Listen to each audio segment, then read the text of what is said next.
who our guest is tonight, and it's so weird. We kind of run in the same circles, but yet somehow we've never actually met in person. And we have mutual friends, and it's going to be a fun one.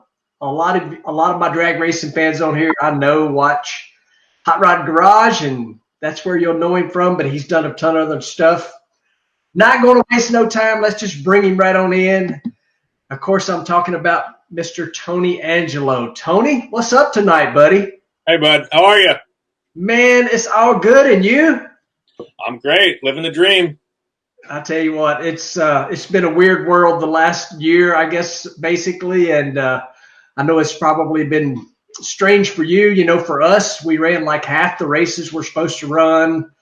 What has been completely different for you, you know, from your normal life a year ago? Oh, most everything. For me, like, Motor Trend immediately shut down. I travel most of the time to LA for Hot Rod Garage. Sometimes we shoot here, but it hasn't happened in a year or two. And they were like, listen, like, we just don't know what's going to happen. So just chill. You know, if you recall in March, I had just gotten off a plane when like the real scare hit, and then they were like, "Oh, in like a couple months we'll be back at it. Like no big deal. A couple weeks, 3 weeks, this will be over, whatever." 3 weeks became 3 months. I hadn't done anything. We had stacked up a bunch of episodes because of that we're doing a new rollout where it's supposed to come out every week. And they wound up putting out half of the season and deciding we could do another half later on, which gave us some breathing room. But essentially, I didn't shoot any Motor Trend stuff for like 5 months.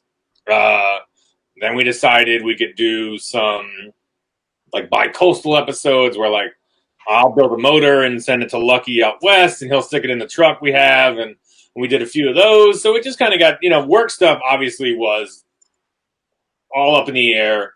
Didn't know what it was going to be like. Didn't know what we were going to do. And it certainly was, you know, it was a little bit difficult. And really like just so up in the air that everything was like really hard to sort of wrap your brain around. Everything felt like, you know, is this ever going to end? That's how I'm feeling now.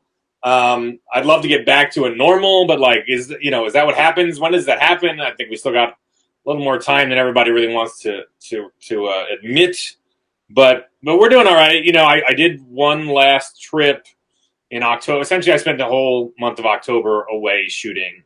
We were like, let me just come out and try to be super safe. And then once I'm there, knock the rest of the year out.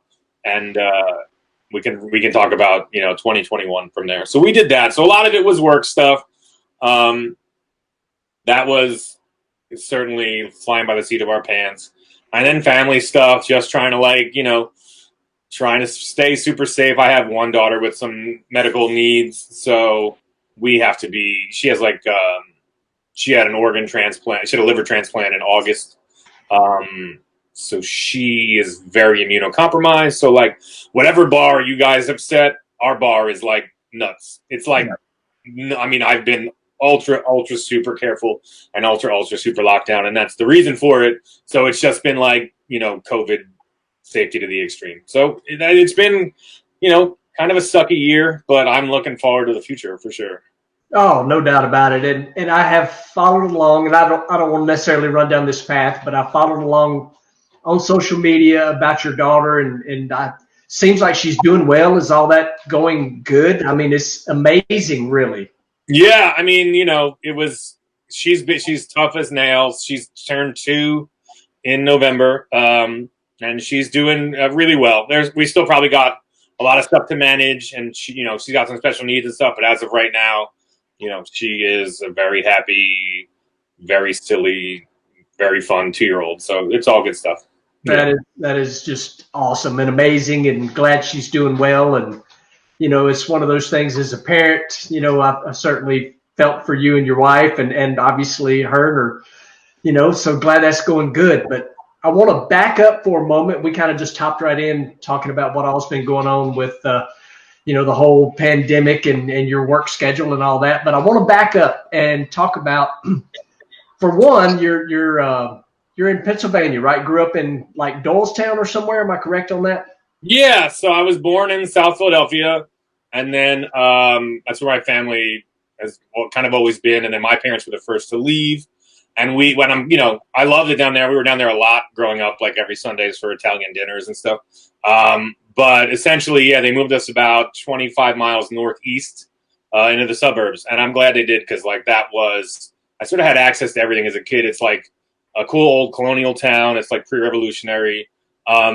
But there was plenty of farm roads and cars for us to like get into trouble with and kind of start raising hell and going fast and sort of just really diving into building race cars in our backyards, that kind of stuff. So were your parents into the whole car thing, or was that something that kind of came from you? How did that my dad likes cars. He put himself through like college as a mechanic at Sears. Or Pep Boys or something. And he was always working on cars as we were kids growing up. They both he's like an engineer. But wanted to do his own work on the cars. So we would be like, cutting the exhaust off my mom's station wagon and stuff like that. Nothing super hot roddy. He's always wanted a hot rod, and he won't watch this. So like I'm working around at hopefully getting him the 68 Camaro he always wanted. But like, never really indulged himself. Grew up, he said he had like an old F-85 that my mom had and wrecked. Like they were, he didn't have any money as a kid, so my mom had crashed this F-85 with like a hot 330 cubic inch Olds motor, and he'd like, put a little work into it and stuff like that. But the car was somewhat of a beater. I think it had been crashed. That's why he got it as a hand-me-down. So he never really got to go super hot roddy, but he likes cars for sure. He knows a lot about cars. So why the 68 Camaro? It's got to be something to that, or do you even know why your dad? I mean, I think it's just his age. He was born in 54. So he was 14, you know what I mean? When that thing, we were 15 when it came out. And he wants, first off, this is what really got me going into cars altogether. Like I had car books as a kid. I love cars. If you'd asked me what I want to do at like 6, I'd have been like race car driver. But I would read like constantly about like exotic cars and race cars and whatever. And when my dad is, only like 25 years older than me. So he was turning 40 and I was like 15 and my mom was like, we're going to buy your dad a Camaro. So we almost did it once already. She was like, we're going to buy your dad a Camaro, learn everything about 68 Camaros. Maybe I was 13. Anyway, so I like start scouring it and this is why it never happened. He wanted like SS, RS, big block, 4-speed convertible. I was like, cool, that's like $1 million, and then he was gonna like restore it or whatever. So we wound up like trying to find a car. We bought a car. We wound up backing out because he wanted like some numbers matching thing. I don't even think maybe he knows this by now, but we didn't happen. And but at that point I was like, oh, I'm getting a muscle car. Like I had learned about everything and I was like, oh, as soon as I get my license, I'm getting a muscle car. So at 14, I started working at like a tire shop full time, 2 summers in a row. You can get your license at 16 in PA. And by the time I was 16, I'd saved up a few $1,000. And as I had like another couple $100 in the bank, I would like elevate my search a little bit nicer. So like, in the $800 range back in the day, at that point, in like the late 90s, you could get, I was looking at like, we looked at some Cutlasses and then we looked at like a 69 GTO at one point that needed like everything. Like it was like a shell for $6,000, but again, complete, needed full resto. 69 Chevelle, 396 car, all these cars that are like, he's like a little bit of a stickler. He's like, no, these cars are junk. These cars are junk. Looking back, like they're all dope. The Chevelle especially, I would love to have. I love those cars. It was like the maroon, the burgundy car. It was like a 396 4-speed car. It was awesome. Solid lifters. He didn't like the way the motor sounded. He was like, I don't know about the solid lifter thing, whatever. Again, as I was like a kid, I remember all this stuff. And then finally, I was like getting discouraged. I'm like, this dude's never going to let me buy a car. And I was a kid. I didn't even have a license yet. I was like a year off getting a license. And I was like, I think he just doesn't want me to get a car. And finally, in the paper, I saw a 71 Dodge Demon 340. And I didn't even know what that. I knew Dusters. I knew Darts and stuff. My buddy had a Dart already. And I was like, all right, let's go look. It was $3,000, $3,300, which I could just afford. And I went and looked, and it was like I was like, oh my God, this car is so rad. Like, it looked amazing. It was rowdy already. And I was like, I took him to every other car first, except for this one. And I was like, I went with my friends. And we were like, oh my God, I have to have this. Like, this is it. I was like, Dad, I found one. And I went, and he was like, yeah, this is it. He was like, we're doing this. This is happening. And so paid the dude, brought it home. And that's how I bought my Demon. And that sort of started me into cars. Like, that was sort of the springboard into like going fast and getting in trouble. I would take it out. You know, didn't have my license yet. And I would like fire it up when they were out of town and like take it. I remember he cruised it. It was like maybe a 1290 car. And he like, cruised it home very gently. And so they went out one night or one day, whatever, and I fired up and I like back it out the driveway. And I would learn how to drive stick a little bit from driving cars around the parking lot at the tire shop. And I like get out of my little hokey development that we lived in Doylestown. And I turn onto Alms House Road, which is like a 2-laner, but big, wide. And I just hammer on it.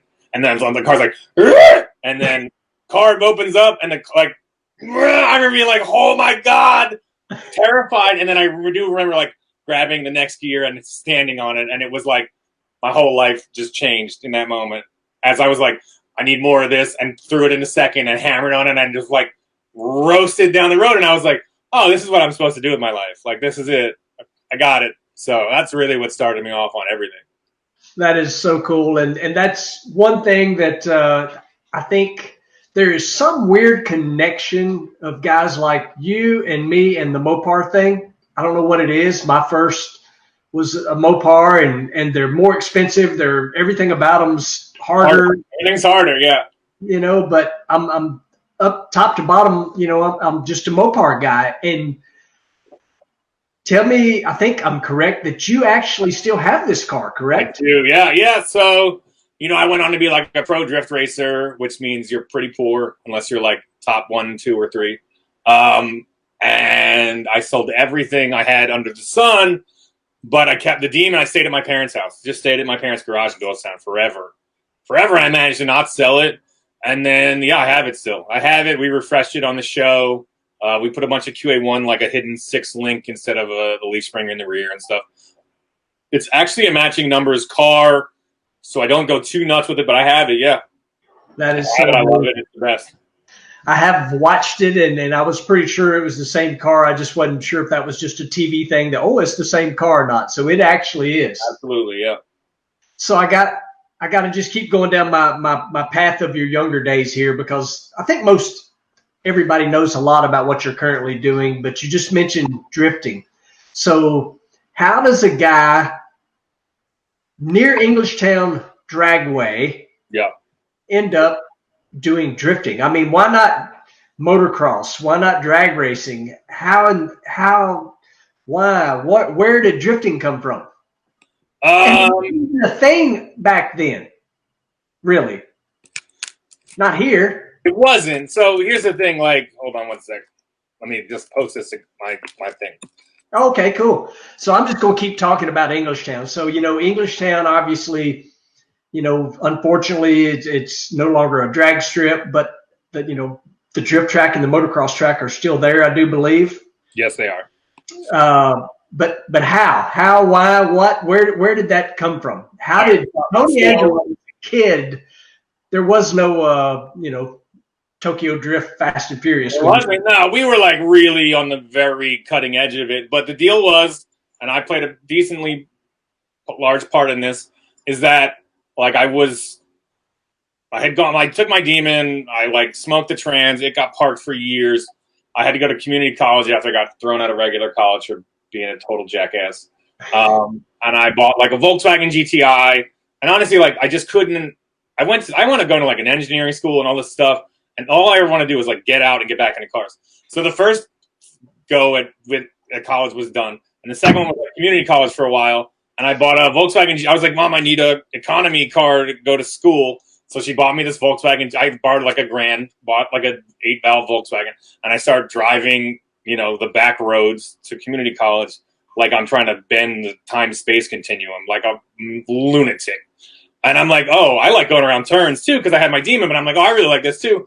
Then I wound up like begging this Porsche shop to let me work there.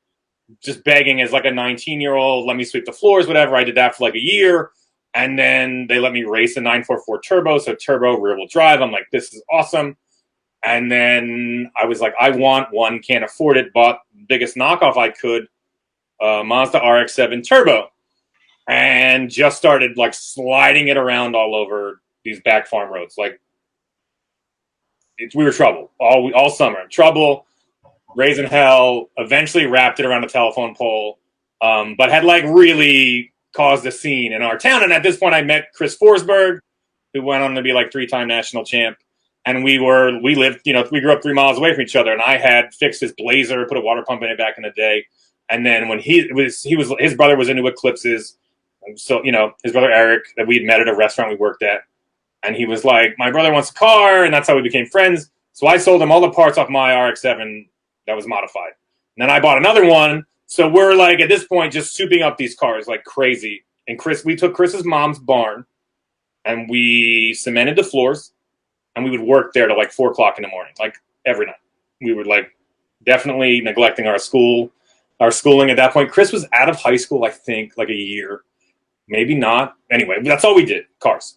So like, these Mazda RX-7s, like nobody cared about them in America. They just weren't popular. Like, there were the guys out of New York that were like tuning them and drag racing them, and the guys in Puerto Rico that were doing them up. But like that was it. And we were like not really seen by the import guys at all, who were like, at that point, it was like Honda, Mitsubishi, all that stuff. That was like American imports. So Chris's dad and some of my buddies were like getting like magazines and videos from Japan, and then we saw drifting, and we were like, and our cars were like a big deal, and RX-7 turbos were a big deal for that. And we were like, oh, this is reckless and awesome, and like even more outrageous than the stuff we're trying to do. We should do drifting. So we spent a year just souping up our cars to be like quote unquote drift cars, and that's what we did. And then it was time, it'd been a year, and we met some kids from Jersey that were like, yo, we love drifting too, which was like insane because everyone was into like this rave culture DJ. Like it was Honda Civic turbos and like Mitsubishi Eclipses were all people did. So to meet these other like rock and roll tattoo kids that like drifting, and they were like, we're gonna start drift events in America. And we were like, what? That's awesome. And so my buddy Matt Petty, who still runs the events, and I went to Mike Knapp, who's the owner of English Town, in 2002. And we were like, can we start drift events? We were like snot-nosed kids with Matt brought like a badly dubbed option 2 DV, like cassette, VHS. We had probably no papers with us. And we were like, we want to do these drifting events. Do you think this is cool? To Mike Knapp, who was like, his dad had just passed away. The track had kind of come under his ownership and his control like very recently. And he was like, yeah, let's do like, what do you want to do? 10? You want to do 10 events this year? And we were like, what? And that was it. He was like, yeah, we'll do 10 events. Listen, don't worry about insurance, blah, blah, blah. I'll give you a cut at the gate and we'll just see what happens. And we were like, get out of here. We were like, is this for real? And so his foresight and his like acceptance and understanding of how cool this was and like that it could be a thing.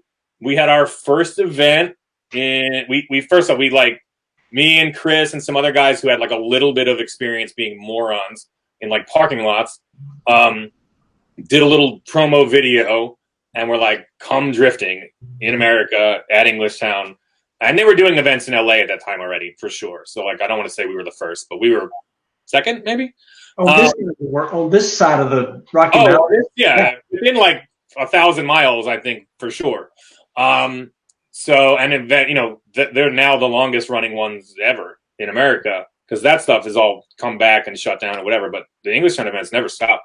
So we did our first event in the rain, and like 40 drivers showed up. And we were like, what happened? Like we just like hit a nerve, and like kids were coming out to watch, and it just like grew and grew and grew and grew, and it was insane. So by the end of the first year, D1,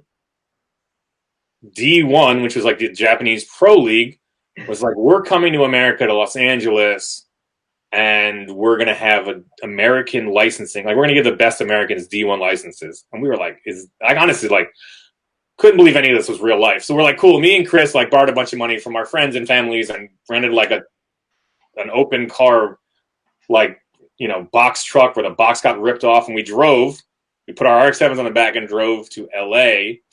And at the time, we'd gotten like a bunch of calls from like Wired magazine, and Matt Petty, God love him, was like, I definitely told him to like pound sand like a bunch of times. He doesn't care. He's like, I don't, leave us alone. We're having fun, leave us alone. So he's like, can I come with you guys to LA? And we were like, sure, whatever. And that's what they did. And like, it was like the first mainstream American drifting article was about me and Chris. And it was like a big springboard to like kind of riding that wave and staying, sort of in the little drifting public eye that there was at that time.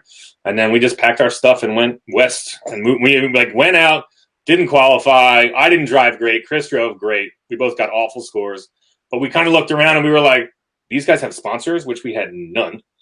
These guys are driving other people's cars, which we couldn't fathom. And we're like, we're as good as these dudes. Everyone was terrible. For the record, everyone was terrible at that point.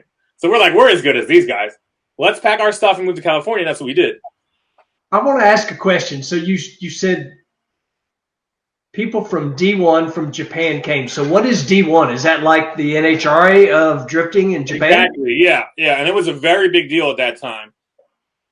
They sort of like started the first event, started the first pro league, and there was really no other game in town at that point. And they didn't, you know, within a year, Formula D, which is Formula Drift, which is the American league, popped up in 2004 for like the first championship, and that's where we all went. But it wasn't clear at that time, like if D1 was just going to keep coming and make an American series, or like if we were going to start going to Japan, or like what was going to happen. But just the fact that like we could go and see these guys and like drive with these guys was craziness. And then yeah, like they sort of are the Formula Drift of Japan at that time. So it was weird, and everything happened. It was like meeting Matt Petty, trying to buy, you know, some like a Shell RX-7 so we can keep goofing around on the back roads, and like he's wearing a top, like a smoky Nagata, like, you know, top fuel jacket from Japan, like a gold jacket. We're like, who are you? And like, so that happened, and like honestly, I want to say like 18 months later, like we're driving to California to go and be in like a D1 driver search, and it was just like with Wired magazine following us, and we were like, it just all like we just rode that. It was just we were like right place, right time, but also like sort of the right, like really pushing hard and sort of like leading this movement a little bit from the East Coast. So it was nuts. So that Wired magazine deal, that had to be pretty big. I mean, that's huge. Yeah, it was nuts. Were you able to like turn that into other things? You know, like was that kind of like a door opening moment? Yeah, absolutely. I mean, it put a big spotlight on the two of us. So our first years, we certainly were able to like, everyone was answering our calls for, you know what I mean? Like, let's say like Formula Drift, everyone that was like talking about drifting was talking about this article. Like, these are like regular American kids. This is going to be this big thing in America. Like, this is sort of it. It's not this like little niche, like Japanese counterculture thing. Like, American kids are embracing this, and like this is proof of it. It's in this very mainstream magazine with huge circulation at the time. It was a big deal. So like, yeah, it certainly was a little bit of a help. You know, put a little heat on us to be able to go out and hop in some cars and get moving. So you just mentioned the driver search. What exactly was the driver search, and how did you do in it? So to compete like in their league, you had to get licensed. Now, Formula Drift now has like a Pro-Am series. Like you got to work national and then semi-regional, and then there's you know, you work locally and like regional, and then like there's a national Pro 2, and if you do well there, then you can go into the Pro 1 ranks. D1 did it differently. They just would have these like kind of like open calls, and like people that were connected could get, you know, sort of driver spots, and they would watch you do 2 runs and be like, no, yes. And they would be like, you know how many licenses we're giving out today? And you'd go like, no, how many? And they're like, we don't know either. Whoever's good enough, we'll tell you. Like maybe none, maybe 10. We'll see what happens. So I didn't do well. I was like under the weather, and I just wasn't prepared for the scale of the track and stuff. But it, you know, again, like I drove okay, but I did not get a license for another year, I think, year and a half. So it wasn't until 2015 almost 2005 that I did get first place in a driver's search, tied for first when I got my license. But Chris got his license like 6 months later, I think. Wow. But again, like our focus shifted very quickly to Formula Drift. It was like, this is the American thing, and this is what we want to do. So I mean, did y'all? So you move out west, you're doing Formula Drift. I mean, how were you paying the bills? Believe me, I know. Yeah, I know racing. I mean, it was like, it was a brand new motorsport.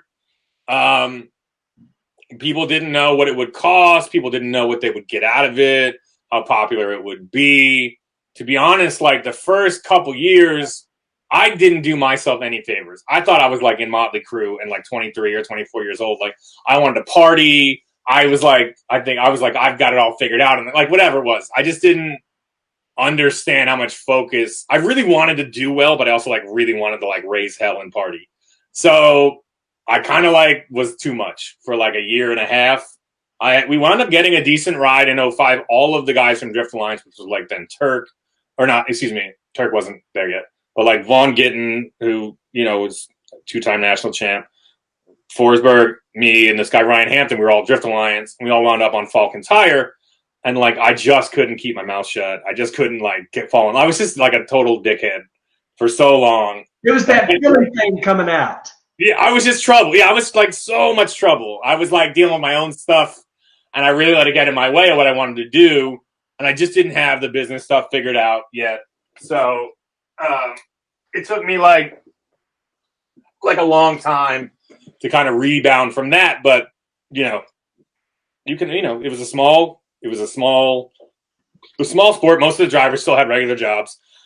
We were trying to do it very full time, but like we were sleeping on each other's. We lived in a garage at one point. We lived in a shop. We were sleeping on floor. We had like a drift flop house for a couple of years, that kind of stuff. You know what I mean? Like when we got on Falcon, it was like this was part of it. Like we all lived in a car shop. It was like this dude Tony who ran like what was it, RX7store.com. It was one of the RX7 like online retailers. He's like, I'll give you guys these like minimum wage jobs working parts, whatever it was.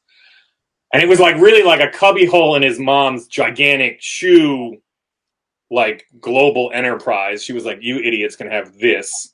And then we got like a little piece of that, but we lived in the warehouse and like slept on the floors. And we're like, we had like an office lounge. We slept in the futon. There was a shower. Luckily we did that for like a year.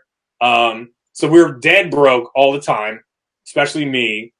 But we would go out with Falcon, and it would be like all of a sudden, like bar tabs are endless. Everything is, it's all paid for, and so I would go and like just act a fool and get in trouble, and then like go back to my like I live, in a trash garage. I live in a garage, so it was like a real wild. It was a wild time. It was super fun. My absolute favorite part of all of it was like just traveling, getting to go around. I've been like pretty much every state on the ground. We did a ton because we were some of the first drivers. Like we've done all these international exhibitions. We used to go race in Canada. We've been all over like Central America. I've been all over Asia. That was really my favorite part, was like getting to sort of see the world, getting to compete, getting to bring this sport, and sort of put it in front of like new eyes and stuff. That was easily my favorite part. And then later on, I kind of like clawed my way back into relevance. I had a bad reputation. I had like burned a lot of bridges, but I love the sport. I really wanted to be serious about competing later, like 2 years later. And so just like self-funded, kept rolling, kept going. And then, was doing pretty well. I'd never won a national event. I've done like a bunch of top eights and stuff, but I didn't have the sponsorship. It was clear, like I just like as a privateer, I wasn't getting the looks that I needed. But I didn't think that the judging was great. So I sort of, at the end of 1 year, I was like feeling really frustrated because I had my RX-8 at that point. I had it dialed. I bought it from Reese Millen. It was already a pretty great car. I just sort of like made it a little bit better, a little bit more towards my driving style. And I was at Seattle. I remember being at Seattle, and Seattle's my favorite track. It's the fastest track. I love the fast tracks. It's like a 5/8 mile. And I feel like I am like tearing that place down. I'm getting scores that are like 92s or whatever. and like other people are getting like 98s, and I'm like, I'm getting I feel like I'm getting hosed here. And I was like, I don't know what it is, but I think they've made judging impossible. They had like imagine you're watching a 15-second run, 20-second run, and as a judge, you're supposed to give a score for speed, line, angle, and style. Like all these 4 components, while a car is like ripping by you. And I was like, this is too much for, and no one can do this properly. So at the end of the year, I went to like the owners of Formula Drift, and I was like, you guys got to change the scoring system. Like, we got to rethink everything from the ground up. Like, one judge for this, one judge for that, one judge for that. We can alternate it every event. Everyone can have styles should be paramount, because that's like, it's drifting. Like, it's a looking cool contest. Like, we got to start thinking about like that's got to be number one. And they were like, we like these ideas. Do you want to come and be a judge? So I was like, okay, I'll do that. So what was it? 9, 10, 11, I believe. I hung up my spurs for a minute. I went and became a judge. They implemented my scoring system. I wound up rewriting the rule book too, because technically I'm pretty astute. So I wrote the technical. I like changed a ton of the technical rules. Implemented a tire to weight ratio rule, because the car at this point, a lot of companies have put in big money. Not like NASCAR, where like everyone's got the dollars. So like it just seemed like there were 10 guys that could like just outrun everyone. And I was like, we need to start thinking about like reining those guys in a way that's fair. And I just said, like, look, your car weighs 2,600 pounds, you can run a 265. And if your car weighs 2,800 pounds, you can run a 285. Like, that's it. Just keep it very simple, because a lot of the beauty of drifting is like the cars are super different size and power and whatever. So they did that, and I did it for about 3 years. And then I went back in and started driving for Scion. I felt like I paid my dues, but I wanted to get back in the car. I want to stop you for 1 second. So the judging thing, that kind of somewhat touches a little nerve for me. Our son Dalton drove a monster truck. Fan judge deal, the best run don't always win. I love that. I've always got aggravated about that. We would go watch him sometimes, and I'm not saying he should have won all the time, because by far he wasn't always the best, but it would be like Gravedigger wins, Max D wins, because everybody knows the name. Was it sort of the same thing, even though y'all had judges? Was it the big name guys because, to put it in my world, John Force wins because it's John Force? I mean, it's definitely frustrating. Like for me, what's really hard to do, which is exactly what I did because I'm an idiot, is like show up, flounder for a couple of years, get good or get serious or get the car working, and then go out and like do well, because by that point you're just not going to get the right looks. They're just going to go like, he's a back marker, he's going to wind up in 16, and he might make top 8, but like that's going to be it. And that's how in 2008, I really had my RX-8 dialed, and for qualifying especially, it wasn't the fast car, but like crazy good. Like, it was really working well, and I was like, I can't get a score. And like I had certainly burned. I'd pissed off some of the judges at different social events and whatever. And like, again, like I was not doing myself any favors, but I didn't feel like you could get a fair shake. I think it's a lot better now.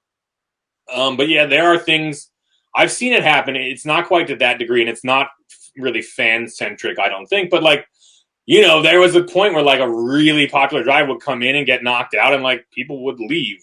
You know what I mean? And you're like, well, that's got to be the way it is. But also, like, I think the worst of it in the last 8 years or whatever would be like someone who's a really big name internationally would come over and gets stomped, because the league here is the level is insane. So guys from other countries would come over and they would be like, the king of whatever it is, but some of them have these huge followings and enormous international sponsors, and like not essentially shouldn't qualify. And they would get like pushed up. They would get like a little benefit of the doubt. And I've watched that happen several times, and that makes me nuts. Because you're like, yo, nobody asked. Like, you didn't have to come here and like not hang. But like, if that's what's happening, for me, like, I have huge respect and reverence for the sport and the skill and like the sacrifice these guys make. So when I was a judge, like my whole thing, I was on a team with a lot of the guys that competed still. So people were like, he's going to be biased and he's going to be like the most he'll be sort of the most corrupt. And I was like the opposite. I would ding my friends so hard. Like they were like, people were like, oh, he's Drift Alliance. And this guy, Joey Redmond, who runs Wrecked Magazine, was like made a spreadsheet. He was like, Tony is consistently the absolute hardest on the Drift Alliance guys, harder than ever. Like literally every time he's the hardest on all of them. So that helped put some of that to rest. But it's any judge sport is very, very hard, to sort of contend with when you're not getting what you think is fair. And a lot of it is like this. At this point now, I have zero interest in judging because everyone is so good. Everyone is so fast. The like difference between your run and this run is like, is minuscule. It used to be like you could like get rocked by the other guy and you'd be like, wow, that you just got smoked. But now it's like, oh, you're incredible and your car makes smoke all the time and your car makes smoke all the time. And you're like, I don't know, man. I don't really. Yeah. Yeah. Tight stuff. So I interrupted you there. So you moved to Scion. That's where I stopped you at. Yeah. So then I did a couple years driving with Scion. I got a hand-me-down car to start. It was pretty wild because I hadn't sat in a car in like 3 years. So was that like a factory deal? I mean, was that was a full-on factory deal? It was like they were trying to add a third driver. They had it was Tanner Faust and Frederick Osbo and Ken Gucci. And when Tanner left, I didn't take over his program. Let me try to think. Osbo took sort of Tanner's spot. Frederick Osbo, who was incredible. And Ken was always like a Scion driver forever. And then I kind of took over Ken's old car with a couple bucks. And like, it was factory, but like I was really like, we were still eating ramen and I was still doing like 10 jobs. So we did that for a couple of years with some pretty good success. The cars were shockingly faster than I remember from 3 years ago. Like the tracks felt smaller. Like in Seattle, I was talking to one of my buddies and I was like, hey, does this track smaller? Like what happened? Like I remember being like on this bank for what felt like forever. And now I'm like this. You throw it in, you stand on the gas, and then you're off the bank. Like that was it. And these are like 5/8 banks. And I was like, they're like, yeah, the grip and the power, like, cars are flying. So it took me a minute to wrap my brain around. I will say I think we did a pretty great job with our resources and our cars. Like we made top 32 almost every time. Like we were in the mix pretty much the whole time with like no budget and a hand-me-down car. And we did pretty well. I think we qualified for the event every time the first year back, which was, plenty of other guys that tried to come back after a couple of years and not done that. And then I wound up in a new car, but sort of after another year and a half of it, I was like, it was clear I wasn't going to get the support I needed. As you know, I'm sure it's like a slippery slope. Like if you have a bad year and you need more money in racing to have a good year, your sponsors go, well, you just had a bad year. I'm not going to give you more money. You just had a bad year. So it was clear, like we weren't going to get the support to be like competitive or at least, do as well as we thought we could do. And I was kind of over it, and I had gotten married, and I was like trying to get a job that would pay me in money and not car parts. And so that's when I started looking to do Motor Trend stuff. I knew I wanted to do get into video one way or another. At that point, it was like 2015. So it's like, all right, I've done the drifting thing. I've gave this a go, but you ended up doing some stunt work. Like, yeah. How did that opportunity come up? I mean, you just go like knock on a door. Hey, I can drift a car. It's not exactly. Obviously, a lot of the skill set is similar, and a lot of the guys that left drifting, the older first guys like Reese Millen and Sam Hubinet, are monsters in the stunt world. Like that's what they do full time. And Tanner does a bunch of it too. So we kind of like took those guys as like an example of what we could do moving forward and getting a little bit older.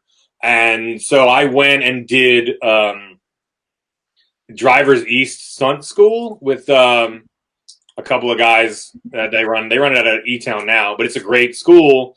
But we could already wheel a car pretty well. They did give me a bunch of tips and tricks and techniques on like different stunt moves. You know what I mean? Like I was like, how do you do that? I'm like, oh, it's like brake and then you hold the e-brake and then you can just like work the left foot and you're like, oh, okay, I got it.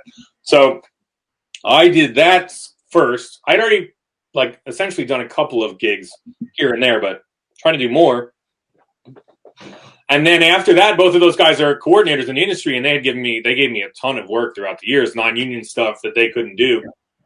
So they just threw me a ton of jobs. And then in 2015, when I was like, video was the goal, but not really like, I didn't know how it would happen. I was like, I'm going to go to LA for the winter and try to do stunt work and just try to get into the Screen Actors Guild. Because stunt people are considered on-screen performers. And if you're part of SAG or AFTRA, then like you can do big movies and you can do big commercials.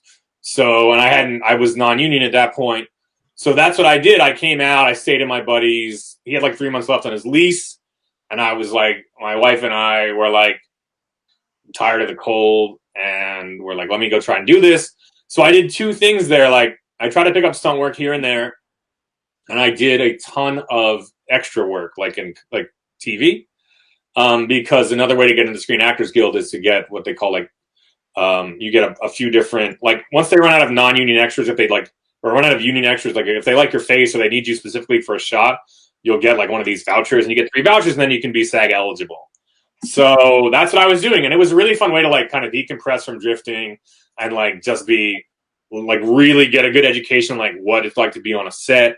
Who does what, like not, I was like, if I eventually do wind up getting to work in TV, like I don't want to make an ass out of myself, like not knowing whose job is this and that. So I did a ton of extra work. I've been in the back of like, I got to make a post this week because someone just called me out where they're like, they put up a community episode and they were like, is that Tony Angelo? And I was like, yeah, that's me. Like I'm in the back there.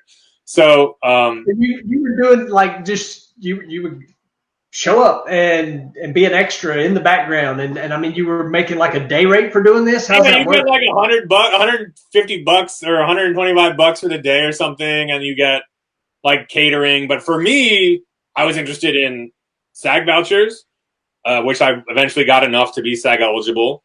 And I was interested in learning what everyone does on a production shoot, like getting a real education in that. And I got to do both of those. And it was like, again, like, I've been in like Ray Donovan and About a Boy for a week, and 2 Broke Girls. I was in like Grey's Anatomy, and I've been in every Community, where you can definitely see me. Brooklyn Nine-Nine. Ray Donovan, I wound up like getting called. They were like, we're short like a Latino gangster, and they're like, you look darkish, and they like put a bunch of fake tattoos on my neck and slicked my hair back and gave me like a big bag of fake cocaine to like give to a guy that gives it to John Voight. So I had to do a bunch of really wild stuff. And yeah, I do want to post about it, but it was great, man. I'm just like, keep my head down. I'm not too good to go and, do that and like work and try to get my next opportunity. And it worked out great. And right about that time, this is how I kind of worked on Motor Trend. I got to stop you for 1 second because Donna's over here and she's laughing. I want to know what he did on 2 Broke Girls. Donna wants to know what you did on 2 Broke Girls. So all I did, I had like this motorcycle, like a 50s like proper shot perfecto like Marlon Brando jacket. That was I think I wore it there, but they made me wear it. And they're like, that's great. That was my look. And all I did was like the main people talking at a table. I walked in with a girl they paired me up with, and like just take my jacket off and like put it down and then like sit down at the table. But it was fun, and I got to like walk in with the lady that played Stifler's mom that's on that show, and she I love her. She was so fun, like so hilarious behind like off camera, like backstage, and like super goofy and super sweet, and so like all these really fun like experiences. So I got to do that, and she was like, "Oh, I love your jacket." And I was like, "I brought it," whatever. Yeah, I haven't nailed down which episode that one is, but yeah, I'm in there somewhere just doing nothing, like eating in a fake Williamsburg diner or whatever it is. So from there, you were fixing to mention that. Yeah. So how did Hot Rod Garage? Where did you get the opportunity? I mean, I do know a little bit of this story because I am friends with a guy that has a little bit to do with that. Yeah. But how did you end up working on Hot Rod Garage? So I was like, I really feel like sort of video stuff is the future for me. I want to get into a show. And at that point, like right when I got to LA, we left in December, They had posted like Finnegan is moving to Georgia and he only wants to do roadkill and like send us your videos and you can be our next host. And I was like, oh, it's like an open call thing or whatever. So I was friends with Mark Lenardin, who was since passed, but he was a super great guy, and he worked on that. Everybody loved him at Motor Trend. He like did everything on that show. He would like film it. We was very DIY back in the day. Motor Trend is way more corporate now, but like he would like TIG weld some headers for like Mike, and then like go and shoot the camera, and then like go and edit it, and like he could do everything. So they loved him over there. And he was like, yo, why don't we go over to Hoonigan and like you can work on Scotto's Nova a little bit and I'll make a video. So we did that and put it in, and I never heard absolutely anything. And I was like, okay, I guess that's not happening or whatever. And I just kept my nose like to the grindstone and just like doing this extra work and like hadn't heard anything and was like, I wonder what that'll be like. And then it was like 2 weeks before we were supposed to leave town. I had 3 months on this like end of my buddy's lease who'd bought a house. And I was like, I haven't heard they haven't announced anything. Like I haven't heard any movement on this, nothing. And I was like, who do I know? Like, I want to find out like at least what happened. So I was like, who do I know? And I knew John Naderi, who used to be the editor in chief of Super Street for years. And I know Brian Scotto, both guys, I think they were both at Hoonigan at that point. And I was like, can somebody just like email somebody and let me see what's up? And the next day I got an email from this woman, Julia, who was the producer at the time. And she was like, I've heard your name from like 5 different people. Like we should probably talk because we haven't found a host. And I said, okay, cool. Well, let's do this. She was like, do you want to come in and we'll talk about it? And I go in and essentially they, I don't know if people know this. They had hired a guy briefly. I think there might have been a small announcement about it because early on I had heard a couple like rumblings about it. They had like sort of essentially hired a guy, and it didn't work out. And I'm gonna tell like they were like he went to like Long Beach swap meet with Freiberger and he couldn't tell like a small block Ford from a small block Chevy, and David was like, this ain't gonna work. Like forget it. Yeah. So but then I'm coming in as like import drift racer guy. So David wasn't thrilled, I don't think. Like Julia was like, he'll be all right. He's done like interviews on camera. He's done a little bit of video stuff. He's got a little bit of a following already. You should talk to this guy. And David was like, I don't think so. Like I feel like Dave was like, I don't know. So I had to do, she goes, we'll talk, like let David give you like a once over. And he gave me like sort of like a verbal hot rod test. And I was like a super hot rod kid growing. I read like every word David wrote when I was like 13. I mean, like that's all we did in like 9th grade, 8th grade. Like we read hot rod. Like I know not only that, like as a kid, like I know like I can tell a 67 from a 68 Camaro from a mile away. Like all that stuff. Like I know a lot of the small minutia. Like I love the trivia. I love the kooky stuff. And I'm I know like. They made 340s from 68 to 73, and I know that like they got rid of the chrome rearview mirror on the 67 Camaro because it was blinding incoming driver. I love all that stuff. So we got through that, and he was like, "Okay, could you take this? If I was like, go break the suspension off this car, could you do it?" And I was like, "Oh yeah, like yeah, of course." Like I was like a broke race car driver. Like I learned how to do everything. So that was sort of it, and that sort of started. They were like, "Cool, we'll give you like a shot," and it was supposed to be me and David, and then like it just wound up being me for like a year, and I brought some of my buddies in, and it was like real awkward for the first 7 episodes, maybe. There were like sponsors that were also being on camera, and like it just didn't. At one point, Julia was like, "You should just let this kid do what he wants to do. He's not." Like the show will be different, but like I think it'll be a lot better. And they kind of did that. And I started doing like my diesel truck swap. And then eventually, like the start of the 2nd season, they were like, why? First off, it's pretty difficult to do this whole thing by yourself. Like no one to joke around with, and no one to goof around with, and no one to like work with. So we had this goofball Lucky Costa who was already there, like off screen cracking jokes. And one director was like, why don't we just like take Lucky and put him in front of the camera, and that was, it was like three things happened. They put Lucky on camera. They took our episodes from like 11 minutes to 22 minutes, and they like really let us start building the cars I wanted to build. So I was like, cool. Can we go, 10 seconds for 10 grand? Let's do a cheap LS turbo car, which they hadn't done there. And I was like, Chinese turbo stuff's getting better at the point. This is years ago, like almost 5 years ago now. But that's, that's question stands the test of time. How fast can we go? Cheap, I want to go as fast as I can, as cheap as I can. Bone Marrow, great car. Yeah, so we did that. That was the first one that like broke 1 million on YouTube. At the time, we were all on YouTube, and that like just like sort of was like a real kick in the pants, got us rolling really hard, and like we sort of just like hit our stride and kept cranking, and it's been awesome ever since. So that's sort of how it all worked out, and I just was like right place, right time. But I really did have like, I think eventually David accepted me as like a hot rod guy. After, or at least like, a pretty hardcore racer person. But yeah, I could understand. I mean, like, I get it. He was like, who is this drifting idiot that they want to put on my show? Right.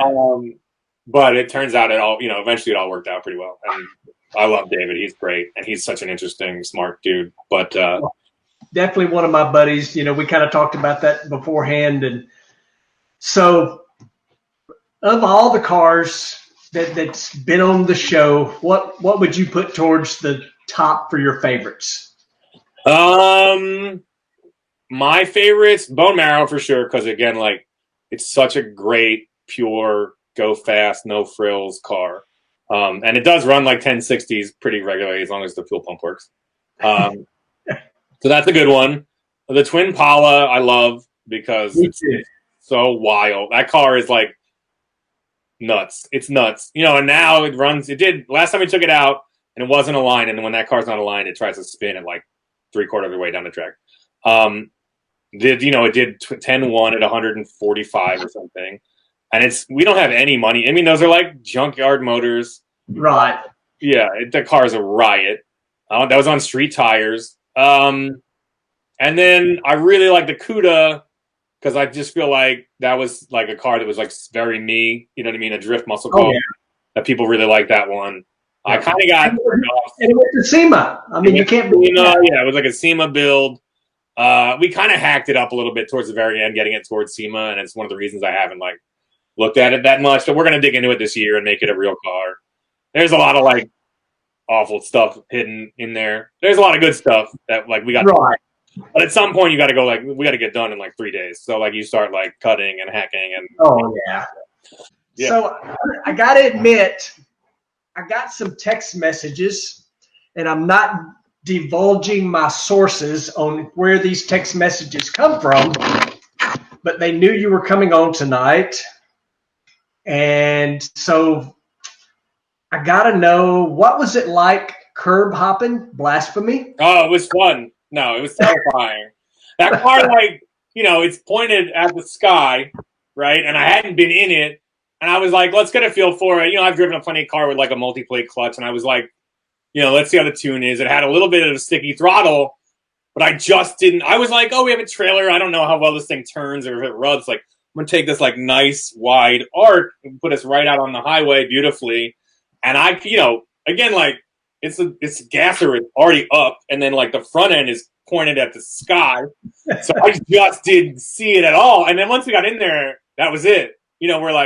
I'm like, boom. I'm like, oh, we're like caught. I can't back up. We're going to jackknife the trailer. And I was like, and he's like, just go for it. And I was like, all right, we'll go for it.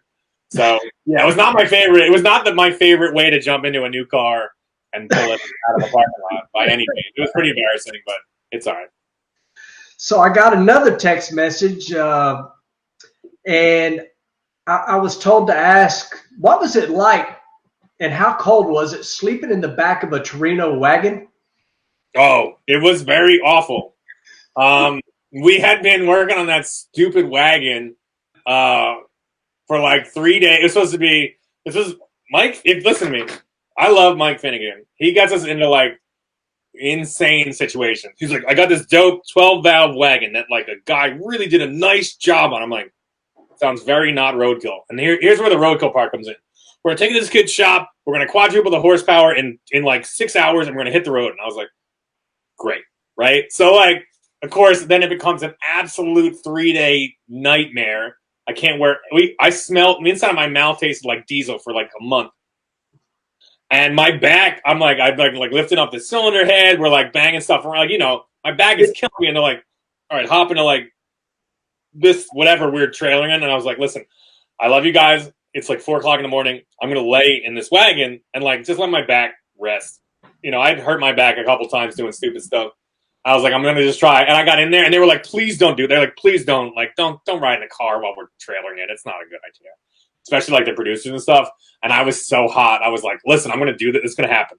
Like, forget it. It's gonna happen." And the whole time there, I'm like, "They were right. I'm an idiot. Like, I shouldn't. I can't sleep. This is not comfortable. I'm freezing." And I own a U-Haul trailer, so like it's throwing me all over the place. So not great. Not really one of my best moments. I am super stubborn, so like once I got in my head, it was like I'm gonna ride in the back of this thing. That was like it at that point, and it was not a great idea. So the wagon was not the most comfortable, and I remember the episode. The whole episode looked miserable. Spraying oil, freaking nothing run. It looked all bad. Not great. The whole thing was a disaster, and I was like, "Yo, like, we're just asking to do too much, like to this car. That's actually pretty great." And we should focus on like making sure the trailer is welded on properly and like we have a chance of getting anywhere. And that wasn't it. And Mike was like, "Oh, well, I think 1,000 horsepower." And I was like, all right. And then, immediately we like blew the head gasket to space and like broke a head. The guy was like, "Oh, just crank these head bolts to 150 pounds." And I was like, okay. And then one broke and it was somehow my fault. And I was like, I don't want to be this anymore. But we got it done, and it actually turned out to be pretty quick when we were done. Yeah, it did look like it. And we're running out of time, and I meant to bring this up much earlier, but totally 100% loved you and Finnegan, the whole roadkill, drag week. That was epic.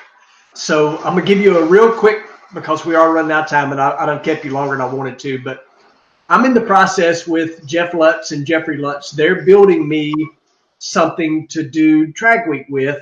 Oh, cool.